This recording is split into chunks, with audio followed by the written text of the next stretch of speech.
El jueves 4 de junio, los trabajadores de La Coruña iniciaron un paro de actividades, produciéndose poco después un incidente, un confuso incidente, de acuerdo a lo que dijo la prensa comunista, en el que falleció el jefe de la pulpería de la empresa, al parecer como resultado de un enfrentamiento a balazos entre él y los trabajadores, resultando además herido el sereno mayor de la oficina y un agente viajero, ¿ya?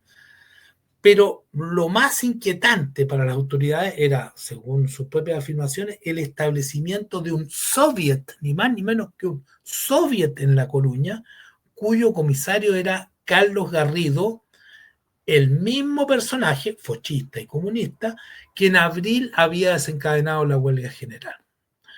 Eh, Hacia el mediodía de este día 4 de junio llegaron a Alto San Antonio, el poblado más cercano, las primeras tropas enviadas desde Iquique al mando del comandante Acacio Rodríguez para dirigirse inmediatamente a las oficinas que estaban tomadas por los trabajadores: Resurrección, Felisa, Pontevedra, San Enrique, Santa Lucía y Coruña, produciéndose enfrentamientos entre los militares y los trabajadores en Barrenechea y Argentina, además de un incidente parecido en el Cantón Norte, en la oficina de Marusia, resultando herido un sargento del regimiento Granaderos que mató con su sable a un trabajador. Según la versión militar, en Barrenechea, más de 400 obreros, no más, unos 600 obreros, recibieron a la tropa a tiros de carabinas, revólveres y a dinamitazo. Los militares los repelieron mediante el uso de la ametralladora que traían, obligándolos a replegarse a su campamento, donde se los mantuvo sitiados a la espera de más refuerzos de Iquique. Esa misma tarde,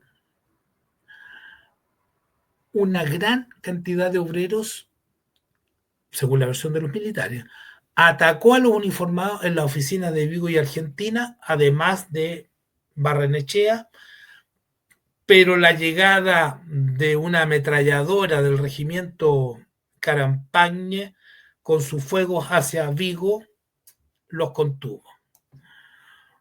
Entre tanto, en la oficina argentina, más de 200 trabajadores hicieron volar el cuartel de carabineros a dinamitazo, produciéndose algunas bajas entre los obreros, producto de la resistencia que le opusieron los granaderos y carabineros que estaban ahí.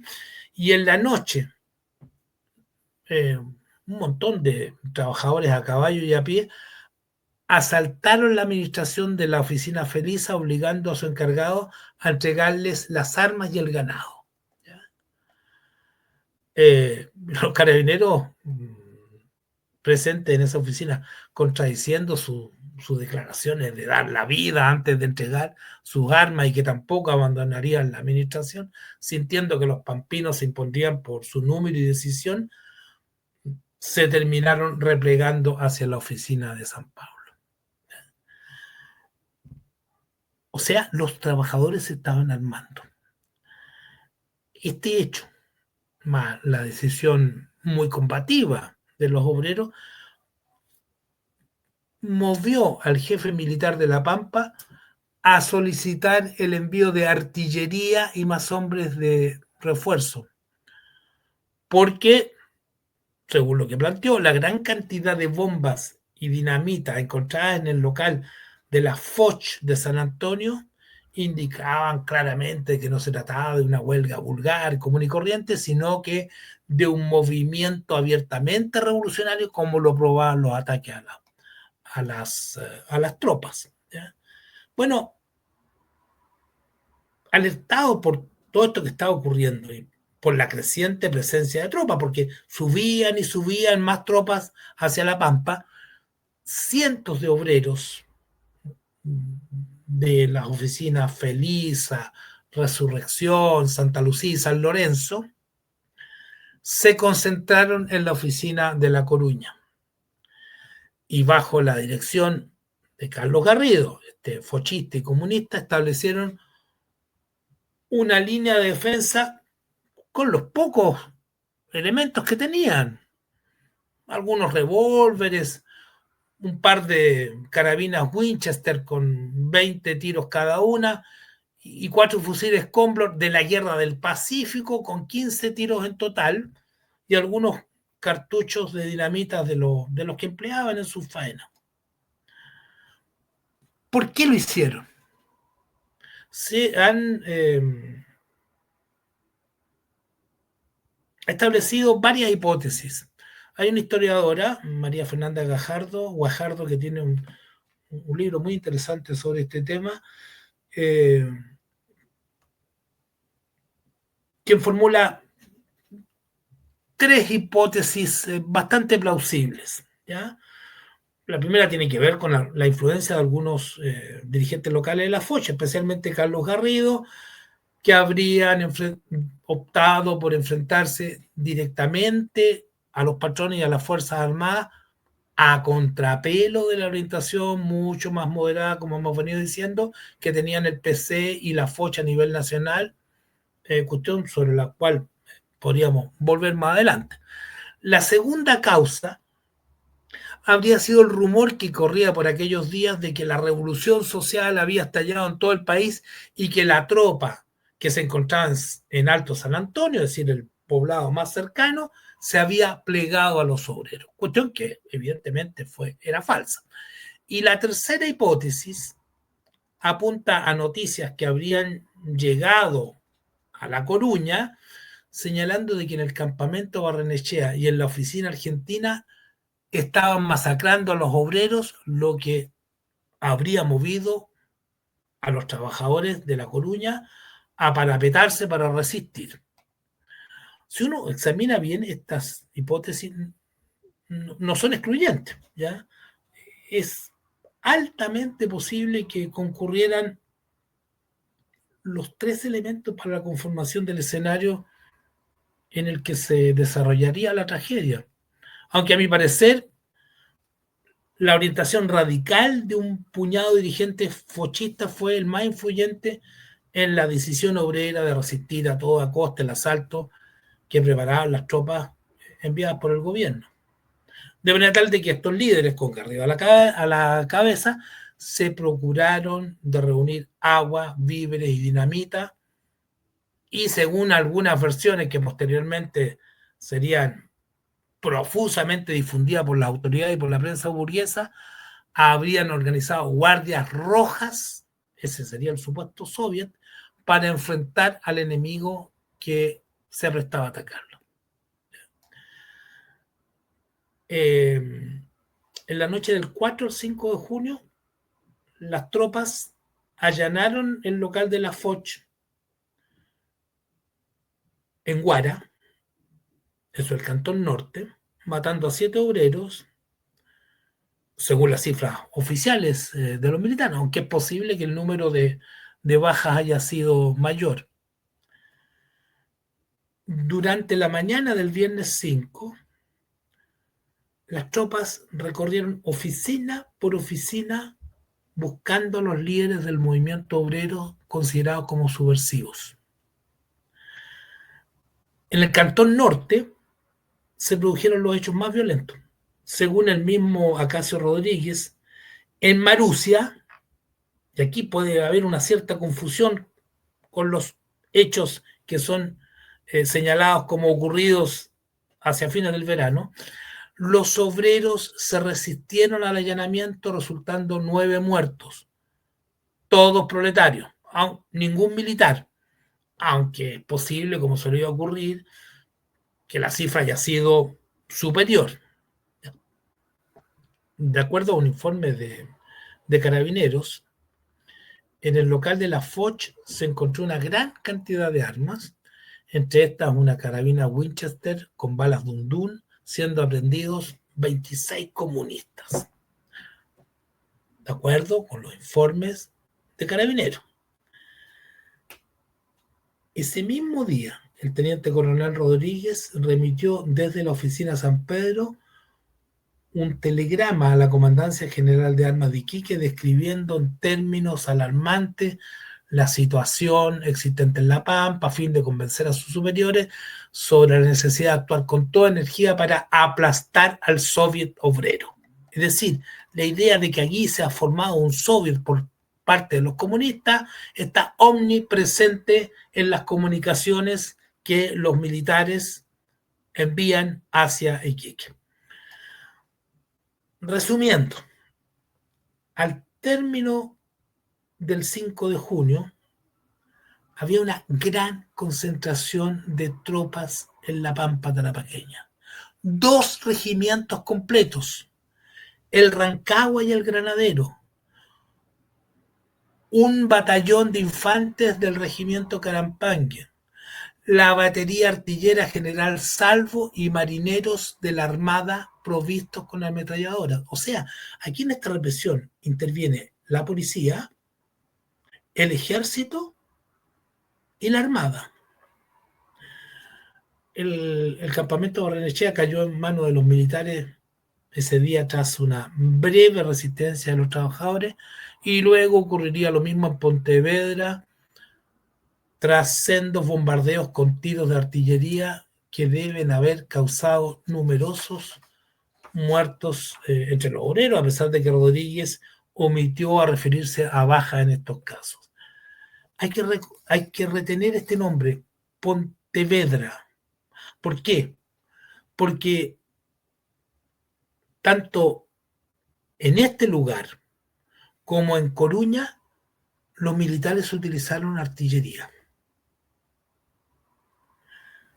¿Y por qué subrayó esto? Porque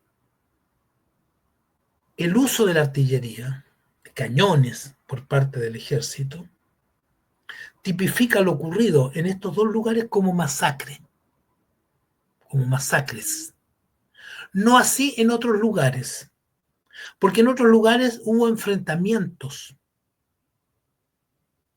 Entendamos lo que es una masacre. Se puede tipificar como masacre aquel acontecimiento en el cual uno de los rivales, una de las partes, no tiene posibilidad alguna de defensa.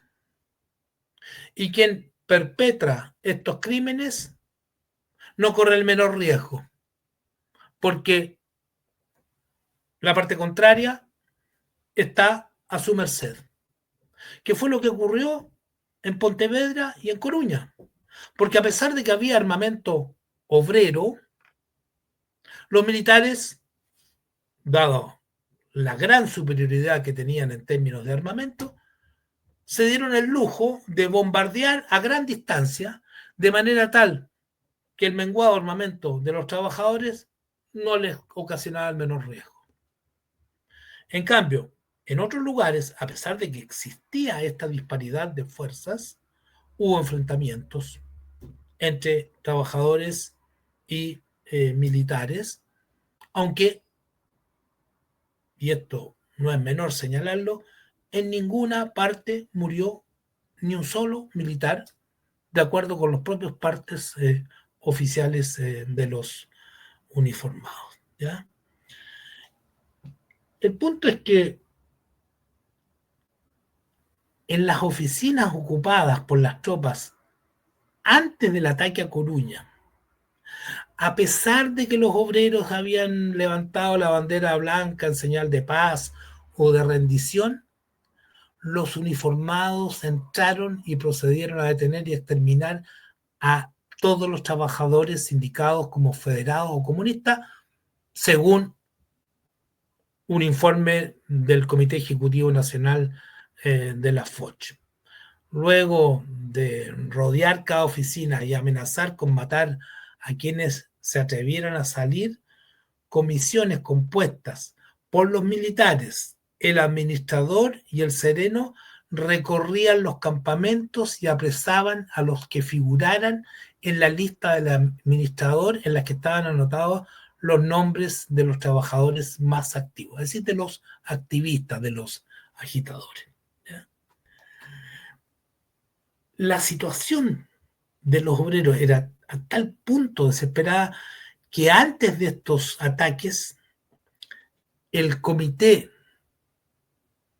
de Coruña habría ofrecido su rendición mediante un documento presentado al capitán Caballero,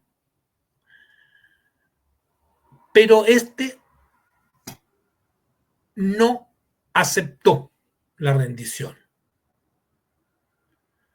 puesto que, según lo que argumentaría posteriormente, los obreros ponían ciertas condiciones, de tal manera que Caballero, para ganar tiempo, ordenó a sus tropas que se trasladaran frente al campamento Barrenechea. ¿Ya? O sea, era evidente la intención de los militares, por órdenes superiores, de acabar con la rebelión obrera de la manera más sangrienta posible, utilizando la artillería. De manera tal de que ante esta situación los obreros no tuvieron más alternativa que tratar de resistir con los medios a su alcance. Después de la rendición de Barrenechea, que solo opuso una pequeña resistencia, las tropas maniobraron para evitar ser rodeadas, según declararían posteriormente en los informes oficiales, eh, para no ser rodeadas por los huelguistas en el área de Pontevedra y Barrenechea, que lanzaban bombas y tiros de carabina contra los soldados. Pero la disparidad era enorme. El fuego de una batería de la Armada hizo retroceder a los obreros, permitiendo el avance de los militares hasta quedar a unos 600 metros más o menos de la oficina Coruña.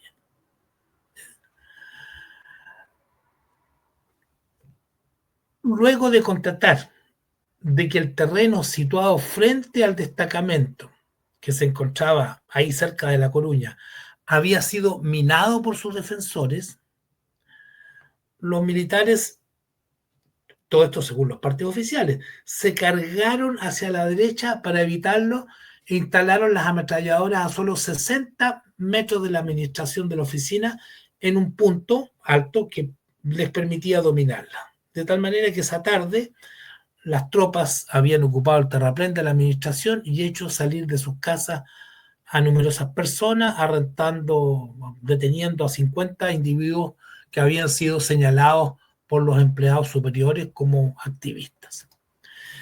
Y al atardecer del viernes 5 de junio se procedió al asalto final contra los sublevados de la oficina de La Coruña.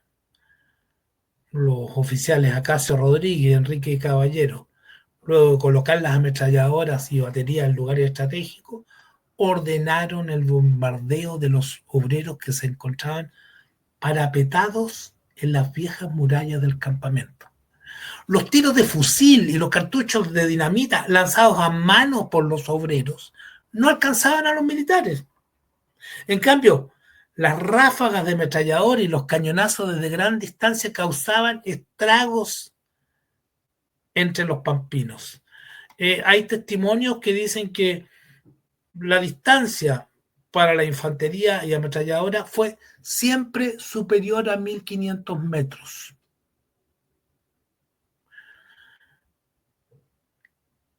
Lentamente y en todo momento protegiendo entre sí una fracción de tropas con otras, los militares avanzaron hasta ocupar una posición a 600 metros de la oficina de Coruña. Esto lo declaró el propio capitán Caballero. Las mujeres y los niños, que hasta ese momento no se contaban entre las víctimas del conflicto, caían igual que los hombres, alcanzados por las ráfagas de ametralladoras y tiros de cañón. El bombardeo duró 1 hora. Se calcula que se dispararon no menos de 50 tiros de artillería antes del ataque de la caballería y la infantería. Los militares terminaron de ocupar La Coruña al atardecer del 6 de junio, apresando a decenas de supuestos cabecillas. y poco después las tropas entraron en la oficina San Enrique, abandonada por los obreros. De esta manera culminaba la recuperación de las salitreras del Cantón Sur por las Fuerzas Armadas enviadas por el Estado para aplastar la rebelión obrera. Según una crónica publicada en Justicia, el órgano oficial del Partido Comunista y de la FOCH, cuando se cumplió el 10º aniversario de la matanza de Coruña, es decir, en 1935, después de que los militares entraron a la oficina La Coruña, arrestaron a Garrido y lo condujeron a las rampas viejas de las calicheras, abandonadas, donde lo lancearon hasta dejarlo clavado en las puntas de las lanzas del ejército, desde donde sirvió de blanco a los fusiles y pistolas de la oficialidad y la tropa, obligada a ensañarse con los cuerpos de los obreros pampinos. Y esa misma noche, según este testimonio, según esta fuente, sacaron a 60 obreros indicados de ser federados o cabecillas del movimiento, los que fueron colocados al borde de los piques secos. Los piques secos eran los pozos de extracción de aguas salinas de 60 a 90 metros de profundidad, para dispararles tiros de pistola en la boca, haciéndolos caer como palomas en las profundidades de sus aguas. Este es el famoso palomeo de rotos en la pampa salitrera. ¿Por qué palomeo? Porque los trabajadores vestían unas cotonas blancas para combatir el efecto del calor. Y se dice que cuando caían heridos de muerte, se veían como palomas aleteando al caer. Habrían habido dos tipos de palomeos, es decir, estos trabajadores colocados al borde de estos piques secos, de estos pozos, y otros que habrían sido palomeados en la pampa, en pleno desierto, provocando el mismo efecto visual de donde viene el término palomeo.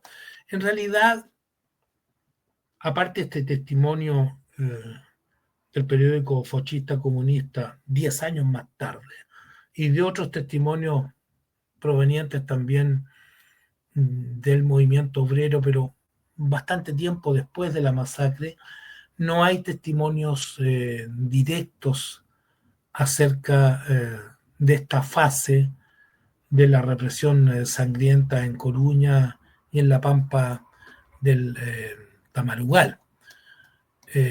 Lo que sí es cierto es el uso de la artillería, de los cañones por parte del ejército y de las ametralladoras, lo que permite deducir que la cantidad de víctimas de esta matanza, excluyendo incluso el palomeo, no considerándolo por falta de fuentes directas muy precisas y muy seguras, es efectivamente la matanza más grande de la historia de Chile.